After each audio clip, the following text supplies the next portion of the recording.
அனைவருக்கும் வணக்கம். இன்றைக்கி நம்ம சூப்பரான சிம்பிளான ஒரு ரெசிபி தான் பார்க்க போகிறோம். இட்லி மீந்துருச்சுன்னா நீங்கள் கவலைப்பட வேணாம். இந்த மாதிரி பண்ணிக்கலாம். மீதமான இட்லி எடுத்து இந்த மாதிரி தண்ணியில் நீங்கள் ஒரு 5 நிமிஷம் ஊற வச்சுக்கலாம். இது 5 நிமிஷம் ஊறினதுக்கப்புறம் இதை எடுத்து நல்லா உதிரி உதிரியாக எடுத்திங்கன்னா ரவை மாதிரி வந்துடும். நல்லா உதிரி உதிரியாக வரும். இங்கே பாருங்கள், இப்போ 5 நிமிஷம் ஆயிடுச்சு.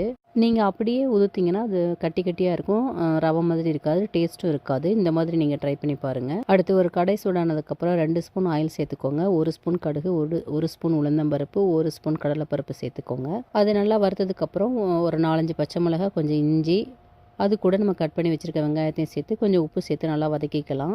அது கூட 1 ஸ்பூன் பெருங்காயத்தூள், 1 ஸ்பூன் மஞ்சத்தூள் சேர்த்துக்கோங்க. ரொம்ப டேஸ்ட்டாக இருக்கும். விருப்பப்பட்டால் சேர்த்துக்கலாம், இல்லைனா வேணாம். அதுக்கப்புறம் நம்ம உதுத்து வச்சுருக்க இட்லியை இது கூட சேர்த்து நல்லா கலந்து விட்டுக்கோங்க. இது கூட கொஞ்சம் கொத்தமல்லி தழை சேர்த்து நல்லா கலந்து விட்டுட்டு சுட சுட நீங்கள் சர்வ் பண்ணிங்கன்னா சூப்பராக இருக்கும் இந்த இட்லி உப்புமா. நீங்களும் ட்ரை பண்ணி பாருங்கள். யாருக்கெல்லாம் இட்லி உப்புமா பிடிக்கும்னு சொல்லுங்கள் கமெண்ட்ஸில். தேங்க்யூ.